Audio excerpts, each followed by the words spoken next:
عموماً جو بلائنڈ لوگ ہوتے ہیں وہ میں نے یوزلی یہ دیکھا ہے کہ وہ یا انگلش یا اردو یا ایسے کسی سبجیکٹ میں کرتے ہیں، لیکن اس کی وجہ خیر سمجھ آنے والی ہے کہ ان میں سیٹس زیادہ ہوتی ہیں، اسکول کالجز میں بھی سیٹس ہوتی ہیں، لیکن مجھے شوق تھا کہ میں جرنلزم میں جاؤں تاکہ میں مختلف لوگوں سے ملوں، ان سے انٹریکٹ کروں، جیسا کہ میں نے بتایا کہ میں نے اسپورٹس کے حوالے سے مختلف ممالک کے لیجنڈ پلیئرز کے انٹرویوز کیے ہیں۔ بچپن میں اس کو ہم نے ایک مائک لے کے دیا تھا، تو یہ جب بھی بچے اکٹھے ہوتے تھے، لوگ اکٹھے ہوتے تھے، تو یہ کچھ نہ کچھ مائک پہ کبھی کچھ سنا رہی ہوتی تھی، کوئی پوئم سنا رہی ہے، کوئی تقریر جھاڑ رہی ہے۔ تو شروع سے اس میں اس طرح سے جب سے جراثیم موجود ہے اس کے اندر، میں اس کو ان کی کمیونیکیشن اسٹڈیز کی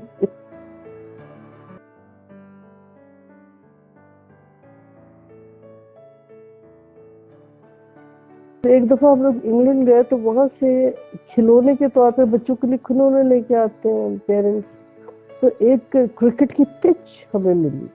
یہ کیونکہ بڑے شوق سے کمنٹری سنتی تھی، ہمارے یہاں کرکٹ بہت شوق سے دیکھی جاتی تھی، اس زمانے میں کریز بھی تھا بہت، پاکستانی کو ابھی تک بھی ہے، اگرچہ ٹیم ہماری ایسی نہیں رہی۔ تو اس کو لا کے اس کے فادر نے وہ پچ پہ ہر کھلاڑی کو کھڑا کر کے بتایا کہ یہ پوزیشن یہ ہے اور یہ پوزیشن یہ ہے۔ اسے ٹوٹلی پتہ چل گیا کہ کرکٹ کیا چیز ہے۔ اس کے بعد یہ اپنے بھائیوں کے ساتھ بھی کھیلتی تھی، میں بھی اس کے ساتھ کھیلتی تھی، اور پھر اسے وہ کریز ہوا کہ اس نے جا کے ورلڈ کپ کی کوریج کی سری لنکا میں۔ وہاں پر تمام، یہ شاید آپ یوٹیوب پہ جائیں، اس پہ گوگل پہ جائیں اور سنیا زیدی لکھیں، تو سنیا زیدی جرنلسٹ لکھیں تو آپ کو اس کی ابھی تک وہ باقی ہے اس کے اندر انٹروڈکشن۔ تو بس وہ شوق جب ہو اور اس کو آپ ہوا دیں تو وہی چیز آگے بڑھ جاتی ہے۔ وہاں پر جن لوگوں نے اس نے ایکسٹمپور مائک پکڑا، اس نے کہا میں کچھ کہنا چاہتی ہوں، اور پھر جو اس نے ماشاءاللہ تقریر کی ہے وہاں پہ۔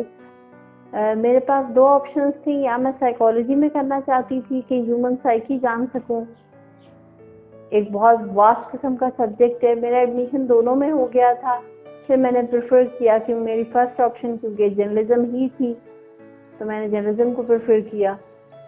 بیٹا اسکول، کالج اور یونیورسٹی جو ایجوکیشن لائف ہے وہ آپ سب کی نسبت میرے لیے تھوڑی ڈیفیکلٹ تھی، بلکہ تھوڑی نہیں کافی ڈیفیکلٹ تھی، کیونکہ آپ لوگوں کے پاس بکس ہوتی ہیں، آپ ان کو پڑھ سکتے ہو، نوٹس لے کے ان کو پڑھ سکتے ہو۔ اس زمانے میں کوئی ایسے ٹیکنالوجی بھی نہیں تھی، ابھی تو آپ دیکھ رہے ہو کہ میرے ہاتھ میں سیل فون ہے جس میں ٹاکنگ سافٹ ویئر ہے، وہ مجھے ہر چیز بول کے بتاتا ہے، میں اس کو کمانڈ دیتی ہوں، میں ریڈ کر سکتی ہوں اس کے تھرو، لیکن اس وقت ایسا کچھ بھی نہیں تھا۔ میری ماما مجھے ریکارڈ کر کے دیتی تھی بکس، میں اس سے سن کے یاد کرتی تھی، اور سب سے ٹف لمحہ تب آتا ہے کہ جب آپ کے پیپرز ہوتے ہیں اور ایگزامینر کہتا ہے کہ جی آپ اپنی سے کسی جونیئر کو لکھوائیں، تو وہ ظاہری بات ہے میں جس اسپیڈ سے بول رہی ہوں ضروری تو نہیں کہ وہ اسپیڈ سے لکھ پا رہی ہو۔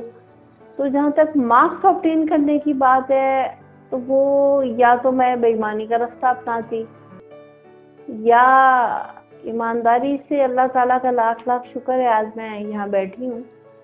Being a journalist, being a lecturer بھی مجھے بہت سارے لوگ ریگارڈ کرتے ہیں، اللہ کا شکر ہے۔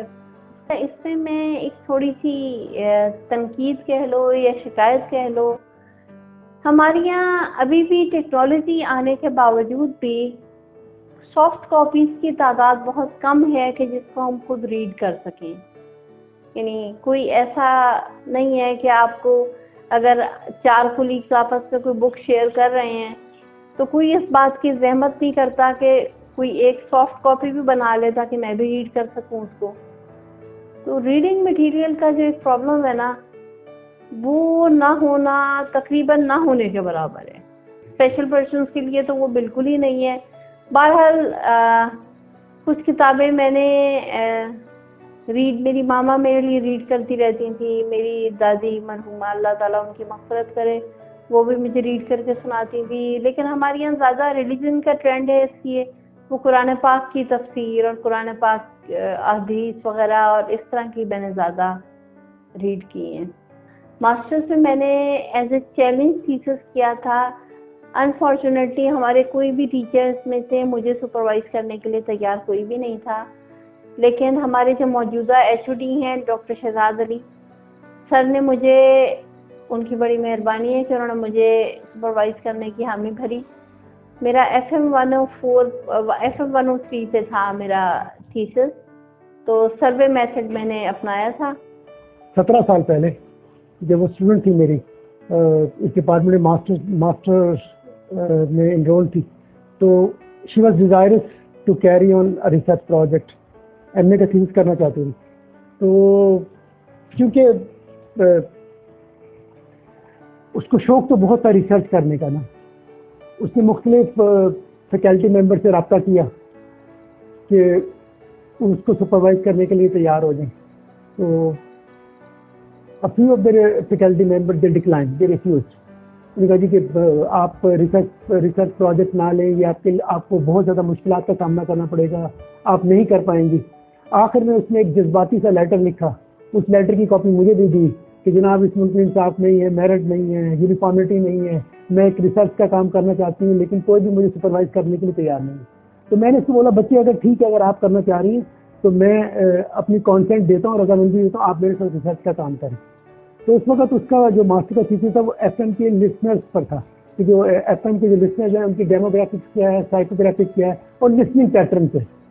تو بائی اینڈ لارج ثانیہ زیدی نے ڈسپائٹ آف سرٹن لمیٹیشن بہت اچھا کام کیا, اور میری توقع سے بڑھ کر بہتر طور پر انہوں نے اس ایم اے کے تھیسس کو مکمل کیا.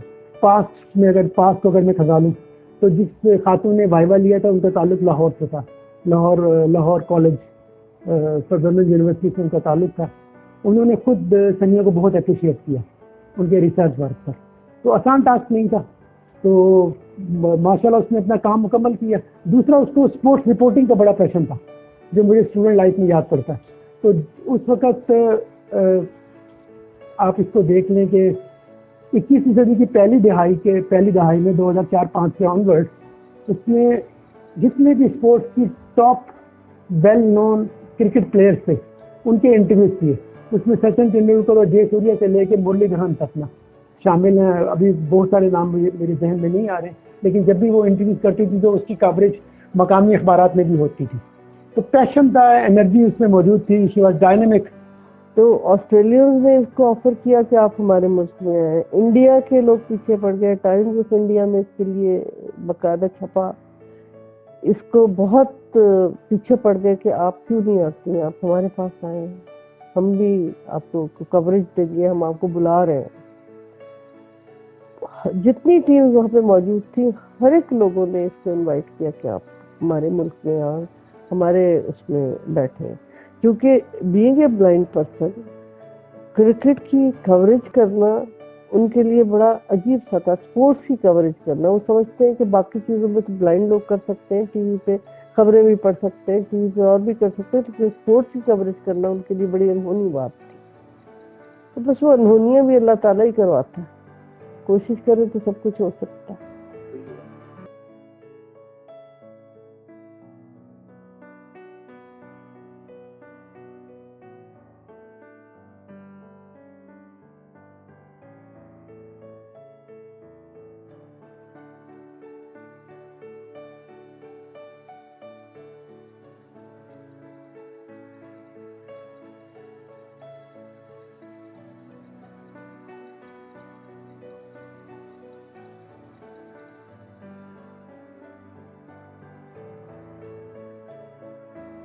ہاں, جو سب سے زیادہ انجوائے کرنے والا جو وہ تھا وہ میرا سری لنکا کی ٹیم کے ساتھ ہی رہا, کیونکہ میں ان کو پریس کانفرنس میں بھی میں نے 2-3 دفعہ ان سے کویسچنس کیے.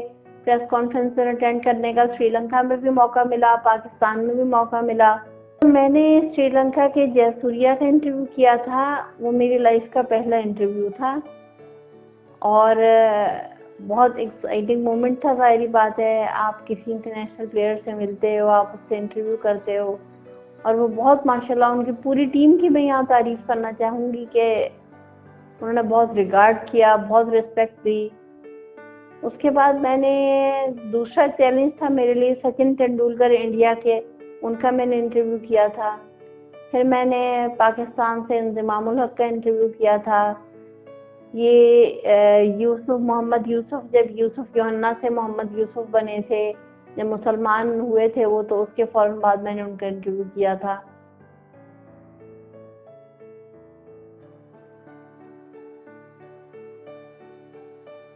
اپنے ملک میں جب وہ ہمارے ملک میں آتے ہیں تو ان کی مجبوری ہوتی ہے کہ وہ ہم سے بات کریں, اچھے سے بات کریں, لیکن ان کے ملک میں جب ہم جائیں تو اس کے بعد بھی وہ ہمیں ریکگنائز کریں اور نام لے کے پکارے, مجھے وہ بھی آنر مل چکا ہے. مجھے بہت فخر محسوس ہوا کہ جب میں سری لنکا گئی 2009 میں پاکستان سری لنکا کی ون ڈے سیریز میں, تو سنگاکارا جو اس وقت کے بہت بڑے لیجنڈ پلیئر تھے, ان سے میں نے سوال کیا تو انہوں نے مجھے یس ثانیہ یور کوسچن کہہ کے, یعنی ایک آنریبل میرے لیے وہ تھا کہ ایک اتنا بڑا لیجنڈ اپنے ملک میں بھی مجھے پہچان رہا ہے. تو بہت ایکسائٹنگ تھا, ظاہری بات ہے. مجھے ویسے ایک برائن لارا جو ویسٹ انڈیز کے ہیں, ان کا انٹرویو کرنا بھی میرے لیے جو ہے نا ایک بہت بڑا پراؤڈ مومنٹ تھا. اور اس پہ انہوں نے بھی اس کا اظہار کیا کہ میں بڑا سرپرائز ہوں کہ آپ اتنی کریجس لیڈی ہیں کہ اتنی بڑی ڈسیبلٹی کے باوجود آج آپ یہاں, جہاں 4 جرنلسٹ اور آنا تو چاہ رہے ہوں گے لیکن آ نہیں سکے, آپ میرا انٹرویو کر رہی ہیں اور ماشاءاللہ ایک پرفیکٹ انٹرویو کر رہی ہیں. پچھلے سال ابھی سری لنکا کے ماہر ناز بالر لاسیف ملنکا نے مجھے اپنے کسی انٹرویو میں مینشن کیا ہے کہ جی اس طرح سے ایک بلائنڈ لیڈی ہمارے انٹرویو لینے آئی اور ہم سے پریس کانفرنس میں کوسچنس کیے, تو وہ ان کے لیے بھی ایک نیا ایکسپیرینس تھا اور میرے لیے بھی ایک نیا ایکسپیرینس تھا کہ پاکستانیوں کا ایٹیٹیوڈ کیا ہے اور دوسرے ممالک جہاں پہ لٹریسی ریٹ زیادہ ہے ان کا رویہ کیسا ہے ٹورڈ اسپیشل پرسن یا ٹورڈ فیمیل جرنلسٹ آپ کہہ لیں. تو مجھے بڑا ایک ڈفرینٹ ایکسپیرینس ہوا اور اللہ کا شکر ہے کہ جو مجھے شوق تھا میں کر پائی. اسپورٹس کے علاوہ ایک کچھ ادبی لوگوں کے انٹرویوز کیے ہیں جن میں مستنصر حسین تارڑ ہیں, امجد اسلام امجد ہیں, اور ایک دو سنگرز کے بھی, ابرار الحق اس وقت بہت ہٹ تھے, ان کا انٹرویو میں نے کیا تھا ان کے گھر جا کے. بڑا وہ بھی ڈیٹیلڈ انٹرویو تھا جس میں انہوں نے بھی کمپلیمنٹ دیا تھا کہ آپ نے میرا بڑا آرٹیکولیٹڈ انٹرویو کیا ہے. اور وہیں بیٹھے بیٹھے میں نے ٹیچنگ کے فرائض بھی سر انجام دیے تھے کیونکہ وہاں پہ کچھ اسٹوڈنٹس آ گئے تھے پنجاب یونیورسٹی کے ابرار الحق کا انٹرویو کرنے. ان کے پاس کوئی نہ کوشچن تھا نہ ان کا کوئی اسکرپٹ تحریر تھا, وہ آ کے بیٹھ گئے اور پھر انہوں نے کہا کہ جی آپ کون ہیں, میں نے کہا جی میں لیکچرر ہوں کمیونیکیشن اسٹڈیز ڈپارٹمنٹ میں دکھے یونیورسٹی میں. ان کا میم اگر آپ مائنڈ نہ کریں تو جو آنسرس وہ آپ کو دے رہے ہیں, میں نے کہا یہ تو آپ ان سے پوچھ لیں. میں نے پھر ان کا بھی کوسچنئر بنوایا, ان کی ہیلپ کی تھوڑی. بیٹا دونوں چیزیں میں نے اللہ کا شکر ہے اللہ کے فضل و کرم سے بہت انجوائے کی ہیں. ایز اے لیکچرر کیونکہ میری جاب ہے, جہاں جاب ہوتی ہے وہاں اسٹریس بھی ہوتا ہے, ظاہری بات ہے وہاں آپ ایزی نہیں ہوتے اس طرح سے, اور جو آپ کی ہابی ہوتی ہے اس کو آپ ذرا انجوائے کرتے ہو زیادہ. تو اللہ کا شکر ہے اچھے برے لوگ ہر جگہ پہ ہوتے ہیں. انٹرنیشنلی بیٹا میں نے سری لنکا وزٹ کیا ہے, تھائی لینڈ کیا ہے, ٹرکی کیا ہے, دبئی کیا ہے, سعودی عرب کیا ہے, نیپال کیا ہے, مالدیوز کیا ہے, فلپینز کیا ہے, اور ہاں یہ تمام ممالک میں نے, ایک آدھ کوئی رہ گیا ہو تو مجھے نہیں پتا ہوا, ان کو سب کو ہم نے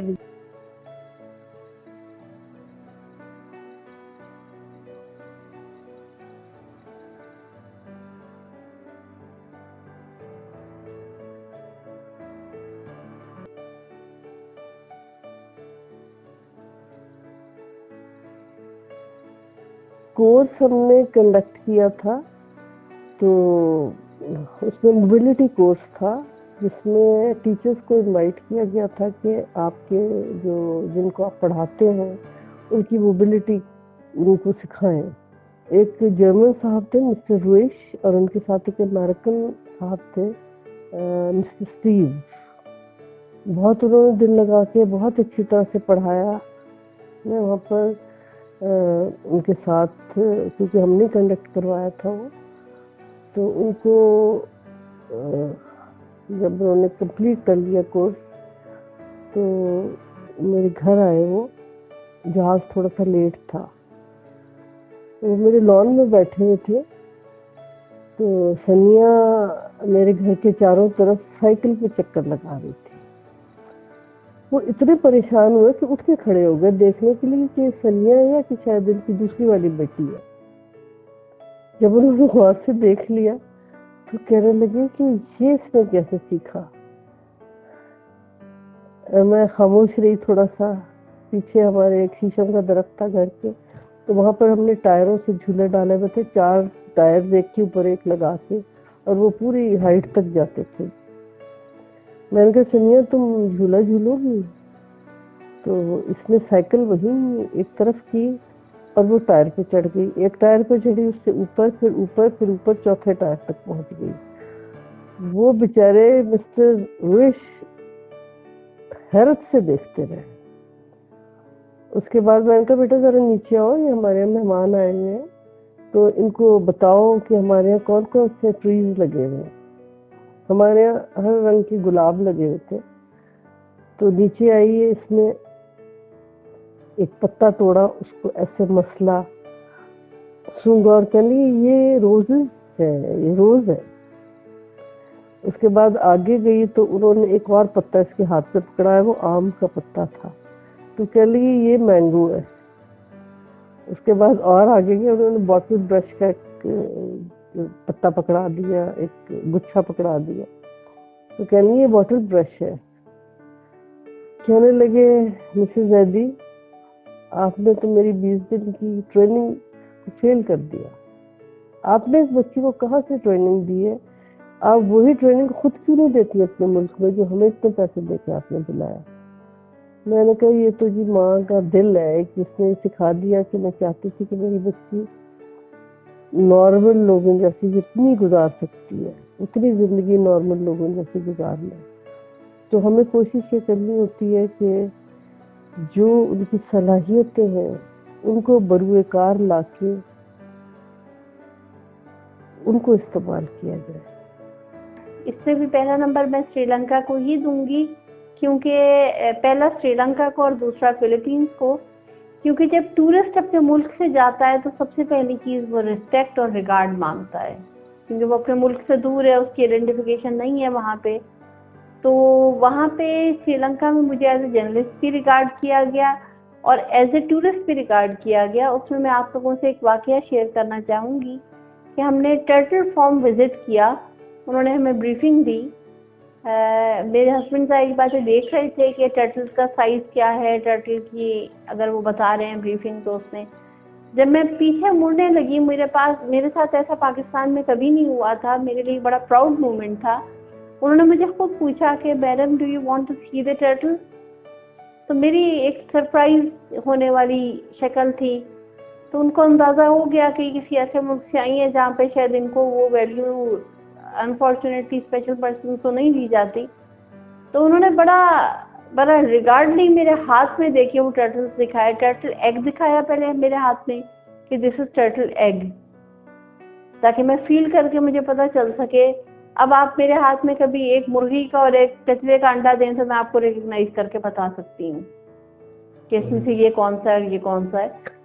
تو کہنے کا مقصد یہ ہے کہ آلدو کہ میں آنکھ سے نہیں دیکھ سکتی, لیکن محسوس کرنے کی حس جو ہے نا وہ ہوتی ہے. اچھا, دوسرے نمبر پہ میں فلپینز کا نام لوں گی کہ وہ لوگ بھی بڑے ہسمکھ ہیں اور آپ کو ریگارڈ کرنے والے ہیں. آپ سے ملیں گے تو اپنی زبان میں وہ سلامت کو اس طرح کر کے آپ کو گریٹ کریں گے, آپ کو ملیں گے. تو یہ چیز کسی ٹورسٹ کو چاہیے ہوتی ہے. اگر آپ کو کوئی روڈلی ملے گا تو آپ بھی ساری باتیں دوبارہ وہاں کا رخ کرنا مشکل ہے. میں فلپینز 2 دفعہ وزٹ کیا اور سری لنکا 3 دفعہ وزٹ کیا ہے. آپ صحیح کہہ رہے ہو, بہت سارے لوگ بہت سارے ممالک میں ڈفرینٹ قسم کے لوگ اور ڈفرینٹ قسم کا کلچر پایا جاتا ہے. ملٹی ریلیجن ہوتا ہے,